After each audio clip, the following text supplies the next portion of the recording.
కరీంనగర్ జిల్లా చొప్పదండి కేంద్రంలో ఉద్రిక్తత నెలకొంది. రైతుల ధాన్యం కొనుగోలు చేయాలని టీఆర్ఎస్ ధర్నా చేపట్టింది. చొప్పదండి మాజీ ఎమ్మెల్యే సుంకె రవిశంకర్, మాజీ గ్రంథాలయ చైర్మన్ రవీందర్ రెడ్డి టీఆర్ఎస్ శ్రేణులతో కలిసి జాతీయ రహదారిపై బైఠాయించారు. భారీగా మోహరించిన పోలీసులు నిరసనకారులను అరెస్టు చేసి పోలీస్ స్టేషన్కు తరలించారు.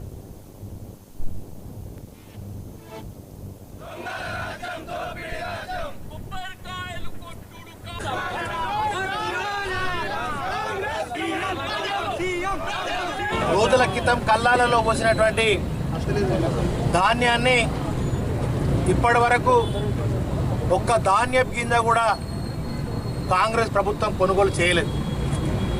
కొంతమంది ఎమ్మెల్యేలు తూతూ మంత్రంగా కొబ్బరికాయలు కొట్టి హడావుడి చేసి కొనుగోలు సెంటర్లు ప్రారంభం చేసినామని గప్పాలు కొడుతూ ఉన్నారు. కానీ కొనుగోలు సెంటర్ ప్రారంభించడం కాదయా, కొనుగోలు చేయాలి. కొబ్బరికాయలు కొట్టుడు కాదు, కొనుగోలు చేయాలి.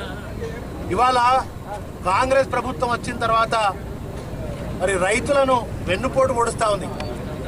ఇప్పటి వరకు 25 రోజులుగా ధాన్యాన్ని కొనకుండా కొర్రీలు పెడతా ఉంది. మరి రకరకాల కొర్రీలు, జీపీఎస్ అనే ఒక నూతన విధానాన్ని ఇవాళ కాంగ్రెస్ ప్రభుత్వం తీసుకొచ్చింది. అంటే జీపీఎస్ అంటే ఆన్లైన్లో వీళ్ళు అప్లై చేసుకుంటే ఆన్లైన్లో ఉన్న వాళ్ళకు మాత్రమే లారీయో ట్రాక్టరో వస్తుంది.